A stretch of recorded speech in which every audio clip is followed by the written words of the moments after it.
Bonjour. Aujourd'hui, cours sur la formule du binôme de Newton, épisode numéro 2. On va faire une démonstration par récurrence. Dans le descriptif de la vidéo, vous trouverez un énoncé en format PDF ainsi qu'un lien vers mon blog où vous pouvez trouver divers documents de maths experte et maths spécialité de terminale. Si mon travail vous intéresse, envoyez-moi un petit pouce levé, éventuellement un message. Ça m'encourage à continuer, moi, l'ancien professeur et jeune retraité. Alors, j'avais parlé un petit peu du triangle de Pascal dans l'épisode 1. On va avoir besoin d'une formule.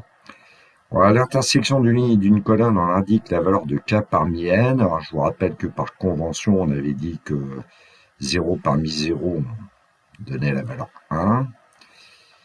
Pour n égale 1, on obtient comme coefficient binomiaux 1, 1. Pour n égale 2, on obtient un 2, 1, etc. Et on peut remarquer que pour passer d'une ligne à la suivante, si vous ajoutez le nombre 6 et 4 ici, vous allez obtenir en dessous du 4 la somme 6 plus 4. C'est une propriété générale que j'ai écrite en dessous. Donc k-1 parmi n plus k parmi n, ce sera égal à k parmi n plus 1, nous allons le justifier. Alors d'abord, dans un cas un peu particulier, qui a valeur quasiment de cas général pour la démonstration. Alors pourquoi a-t-on 2 parmi 4 plus 3 parmi 4 égale 3 parmi 5 sans calcul, hein. Donc on va considérer un arbre de 5 étages. Le 5 provient du résultat à la fin, à 2 branches menant au nombre A et B. Le nombre de chemins comportant 3 fois le nombre A, on sait que c'est 3 parmi 5. Alors, comment est-ce qu'on peut obtenir 3 fois le nombre A et donc 2 fois le nombre B? K numéro 1, sur le 5e étage, on choisit le nombre A. Et alors, qu'est-ce qui s'est passé précédemment? Comme à la fin, on doit avoir 3 nombres A, ça veut dire qu'ici, il y a 2 fois A et 2 fois B. Et donc, ça veut dire que le nombre de chemins, ici, le nombre de chemins est égal à 2 parmi 4, puisqu'on doit choisir 2 fois le nombre A parmi les 4 étages. Évidemment, si ce n'est pas le nombre A qu'on a choisi en 5e, que va-t-il se passer? Cas numéro 2, donc on a toujours les 5 étages, et puis on a pris le nombre B au 5e étage. Alors, qu'est-ce que ça veut dire auparavant? Comme on doit avoir 3 fois le nombre A, on est obligé de le choisir 3 fois, et puis le nombre B, on le choisit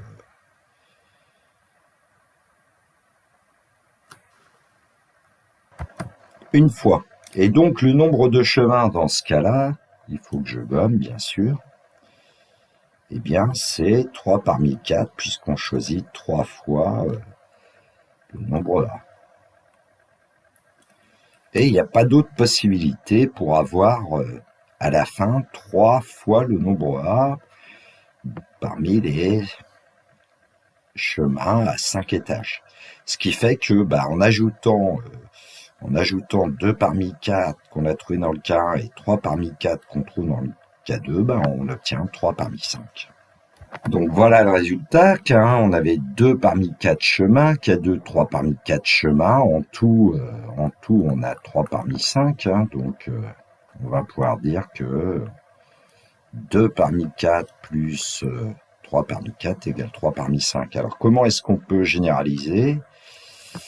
On va l'écrire comme ça. Si on choisit k fois le nombre 1 parmi n plus 1 étage, on pourra le calculer en disant que c'est parmi n étages, on choisit k-1 fois le nombre A plus k parmi n est égal à k parmi n plus 1 et on effectue une démonstration qui est très similaire à celle qu'on a fait dans le cas particulier. Alors c'est une formule qu'on appelle formule de Pascal, hein, mathématicien, Blaise Pascal. Donc k-1 parmi n plus k parmi n égale k parmi n plus 1. Alors je vous ai fait la démonstration ensuite, la rédaction.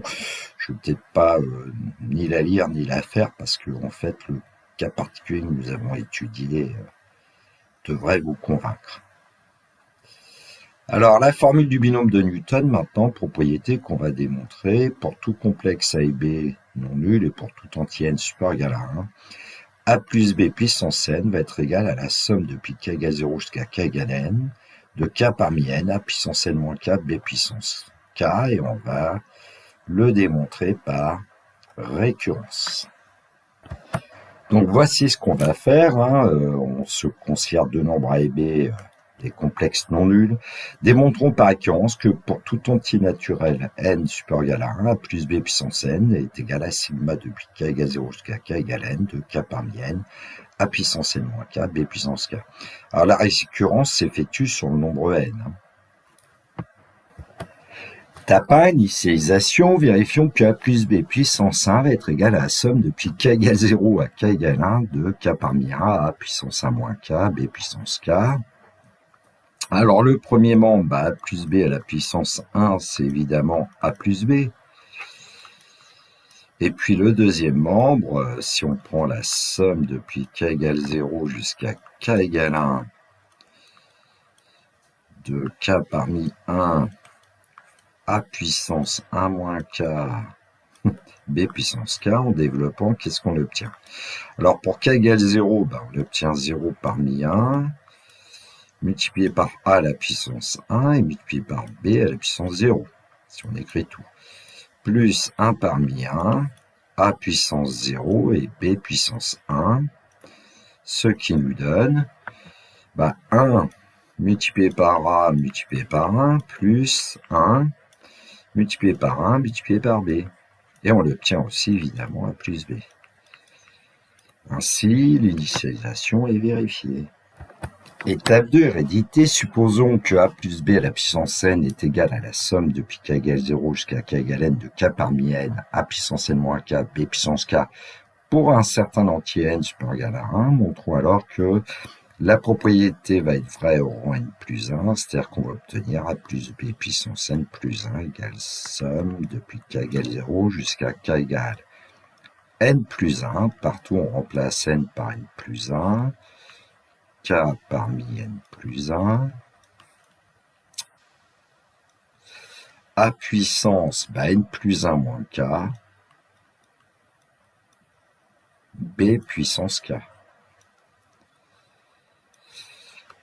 Alors, ça va pas être forcément facile de travailler avec le symbole sigma, donc je vais plutôt essayer de vous montrer cette égalité en utilisant les sommes en pointillés.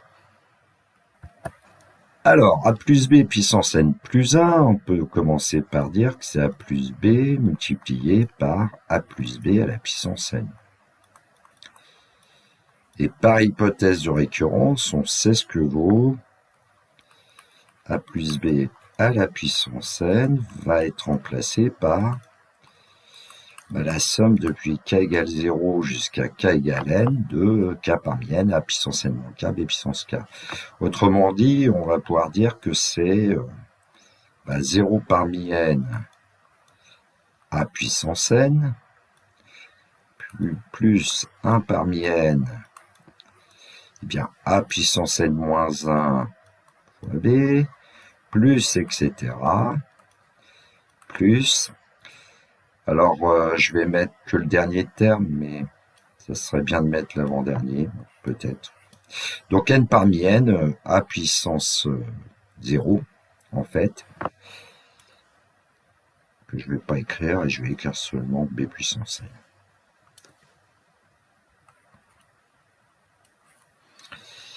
Bon, alors aussi, il y a quelque chose qu'on aurait pu simplifier tout de suite, c'est le 0 parmi n qui vaut 1, le n parmi n qui vaut 1. Bon, peu importe. Alors, quand on va développer, bien évidemment, on va multiplier dans la première parenthèse A par tous les nombres de la deuxième parenthèse. Et puis ensuite, on va ajouter B multiplié par tous les nombres de la parenthèse. Alors, je vais l'écrire sur 2 lignes parce que c'est un problème de place, hein, notamment. Alors, on avait dit, pour simplifier un peu, je vais dire que là, c'est A puissance n. Parce qu'on n'aura pas vraiment besoin du 0 parmi n ici. On n'aura pas forcément besoin du n parmi n.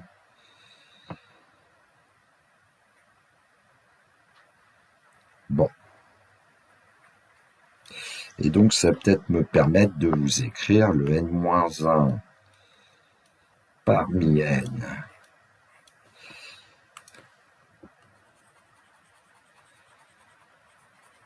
a puissance 1, b puissance n-1 ici, et plus b puissance n. Bon, développons. Alors, avec le a pour commencer, évidemment, on va obtenir a puissance n plus 1, plus 1 parmi n a puissance n, b, plus, etc., plus... Alors, on va avoir n-1 parmi n a carré b puissance n-1, plus, ici, ça va nous donner à b puissance n. J'aurais peut-être dû laisser d'ailleurs le coefficient n parmi n ici. Donc, je vais le rajouter.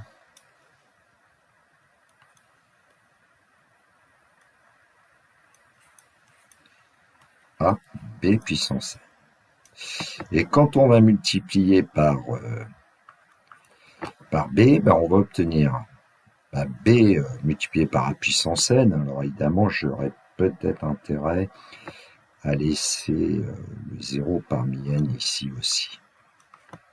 Finalement, allez, 0 parmi n. B multiplié par a puissance n va nous donner a puissance nb. Alors déjà, on peut remarquer qu'on aura deux termes du type a puissance nb. Voilà, on a celui-là, celui-là. Ensuite, plus, 1 parmi n, a puissance n. Alors j'avais dit b, a puissance n moins 1, b carré, plus, etc. Donc plus. Alors qu'est-ce qu'on va obtenir ensuite avec l'avant-dernier terme, multiplié par b, on va obtenir n-1 parmi n, avec a et b puissance n. Qu'on retrouve d'ailleurs ici, à b puissance n. Et puis il nous reste b à multiplier par b puissance n, donc plus b puissance n plus 1. Bon. Alors donc on voit que il y a des termes qui vont pouvoir se regrouper 2 par 2, un petit peu en diagonale, là, vous voyez, un petit peu comme ça, en diagonale. Et on va remarquer la chose suivante, c'est que on commence par avoir a puissance n plus 1, plus, les deux termes en diagonale, si on regarde bien ce qui se passe,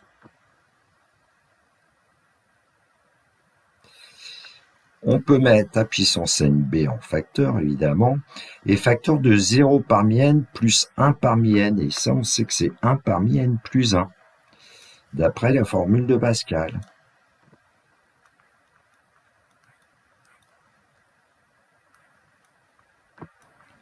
Donc voilà pour le terme que j'avais écrit en bleu. Et puis, on va mettre un pointillé, Et puis, on va ajouter les deux rouges, là. Alors, qu'est-ce qui se passe avec les deux termes que j'ai coloriés en rouge? On va pouvoir mettre AB puissance n en facteur.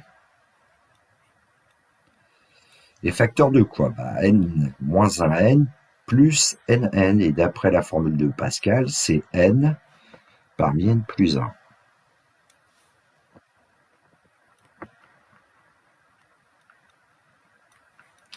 Et il va nous rester un b puissance n plus 1 au bout. Alors là, petite astuce, on va voir comment on va procéder. Comme on aimerait bien trouver la somme depuis k égale 0 jusqu'à k égale n plus 1 des k parmi n plus 1 a puissance n plus 1 moins k b puissance k, et bien le premier nombre a puissance n plus 1, et ben on va lui associer le quotient binomial n plus 1 par n plus 1, comme ça on aura n plus 1 toujours tout en haut. Et le dernier, alors j'aurais dû mettre 0 plutôt ici. Et le dernier, c'est n plus 1 parmi n plus 1. Eh bien, on l'a notre somme en fait. Ce qu'on veut démontrer, on l'a. Ce qu'on a écrit, c'est bien la somme depuis k égale 0 jusqu'à k égale n plus 1 des a puissance n plus 1 moins k, b puissance k.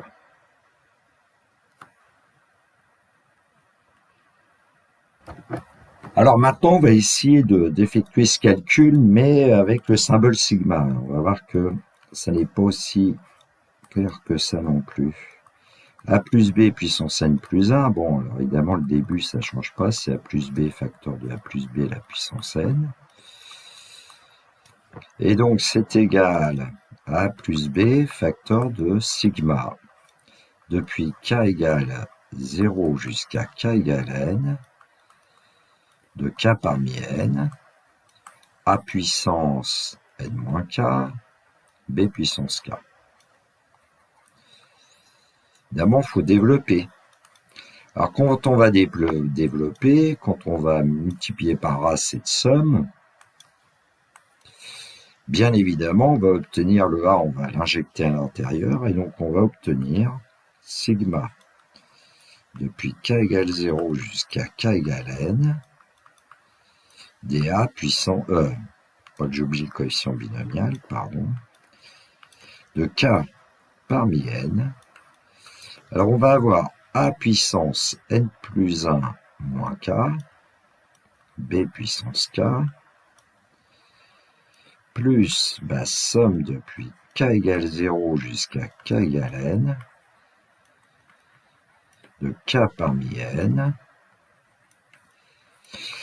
b à la puissance k plus 1. Alors on va avoir a à la puissance n moins k et b puissance k plus 1. Alors évidemment, ici, on ne sait pas trop comment s'en sortir a priori, mais le fait d'avoir démontré précédemment, on a vu que on avait intérêt à placer le terme a puissance n plus 1 tout seul pour commencer, c'est-à-dire qu'en k vaut 0, on obtient ce terme-là. Et donc, on va dire que c'est a puissance n plus 1 plus la somme depuis k égale 1 jusqu'à k égale n, de k parmi n, a puissance n plus 1 moins k, pk, b puissance k. Et puis, même chose pour la deuxième somme, mais là, c'est le nème terme. Pour k égale n, on va obtenir b puissance n plus 1, puisqu'on aura a puissance 0 et on aura n parmi n qui vaut 1. Et donc, cette somme, on va la commencer à k égale 0, on va la finir à k égale n moins 1, k parmi n, a puissance n moins k, b puissance k plus 1, et on sort du symbole sigma, b puissance n plus 1. Bon, et ensuite, ce qu'il faut, c'est pouvoir calculer la somme des deux termes centraux, là, les deux sigma. Et là, on se dit, oulala, c'est pas évident, parce qu'il y a une somme qui commence à 1 et qui finit à n, qui commence à 0 qui finit à n moins 1. Alors, ce qu'il faut faire, c'est ce qu'on appelle un changement de variable. Et donc, on va dire que c'est a puissance n plus 1 plus... Alors, on va garder la somme depuis k égale 1 jusqu'à k égale n de k parmi n et puis a puissance n plus 1 moins k, b puissance k. Et puis ensuite, ce qu'on va faire, c'est que ce symbole sigma qu'on avait au-dessus, là, k démarre à 0 et finit à n-1, eh bien on fait un changement de variable. C'est-à-dire qu'on va démarrer à j égale 1, par exemple, et on finira évidemment à j égale n. Alors le changement de variable, c'est de prendre j égale à k plus 1. Et donc on aura k plus 1 ici, j plus 1, pardon, puisque j'ai mis j, on aura j plus 1 parmi n, a puissance. Alors n-k, on a dit que k c'était, enfin j c'était k plus 1. Comme j c'est k plus 1, évidemment k c'est j moins 1 et n moins entre parenthèses j moins 1, ça vous fera un n plus 1 moins j. Et puis b sera quelle puissance? On a dit que c'était j égale k plus 1, donc on va avoir j plus, et puis évidemment b puissance n plus 1. Et là, si on veut pouvoir continuer, on a intérêt à avoir la même variable. Ici, la variable, c'est petit k dans la somme. Dans le deuxième sigma, c'est petit j. Et en fait, il suffit de remplacer petit j par k partout. Alors, j'avais commis une petite erreur. Ici, c'est j-1. Et donc, sur la première ligne, j'ai remplacé la variable j par la variable k, et puis on s'aperçoit qu'on somme à chaque fois depuis k égale 1 jusqu'à k égale n, et la somme de deux sigma, c'est le sigma de la somme. Alors, que va-t-il se passer? Eh bien, k parmi n plus k moins 1 parmi n, on sait que c'est k parmi n plus 1. Et le terme qu'il y avait après, c'est exactement le même dans les deux sigma. A puissance n plus 1 moins k, b puissance k, plus évidemment b puissance n plus 1. Et là, on va utiliser l'astuce qui consiste à dire que ça, c'est n plus 1 parmi n plus 1 qui vaut 1, facteur de b puissance n plus 1. Et pour a puissance n plus 1 au départ, on va dire que c'est 0 parmi n plus 1. Et donc, on va obtenir la somme depuis k égale 0 jusqu'à k égale n plus 1 de k parmi n plus 1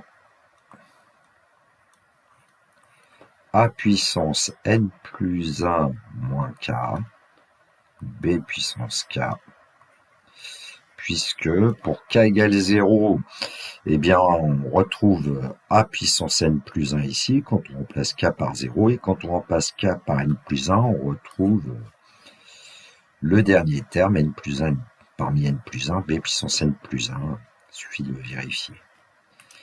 Et donc voilà pour la démonstration de l'hérédité en utilisant le symbole sigma. Ça me paraît pas du tout évident. C'est pour ça que je préfère la première. Alors, pour finir ces vidéos, je vais vous proposer deux exercices que je corrigerai dans une autre vidéo. Deux exercices qui se ressemblent étonnamment, en fait. Soit un anti-n supérieur égal à 2 pour tout complexe z, f indice n de z égale z plus 1 à la puissance n moins nz moins 1. Alors, question A, exprimer f2 de z en fonction de z. Question 1b, exprimer f3 de z en fonction de z, factoriser f3 de z. Question 1c, exprimer f4 de z en fonction de z, factoriser f4 de z. Question 2a, que peut-on remarquer à propos de f2, f3, f4? Et puis, cette remarque est-elle valable pour f indice n de z? Alors, l'exercice 2, soit l'anti-n supérieur égal à 2, pour tout complexe z, gn de z, ça sera nz moins 1, facteur de z plus 1 à la puissance n plus 1. Donc la question A, exprimer G de Z en fonction de Z factorisé, G2 de Z. Question B, exprimer G3 de Z en fonction de Z factorisé, G3 de Z. Question 1C, exprimer G4 de Z en fonction de Z factorisé, G4 de Z. Question 2A, que peut-on remarquer à propos de G2, G3, G4? Et puis, question B, cette remarque est-elle valable pour Gn de Z? Voilà, l'idéal, c'est de prendre feuille, stylo et d'essayer de travailler sur ces deux exercices que la prochaine vidéo portera sur ces deux exercices. Voilà, cette vidéo est terminée pour moi. Il me reste à vous souhaiter une très belle journée. Surtout, prenez bien soin de vous. Que la force soit avec tous ceux qui étudient. Au revoir.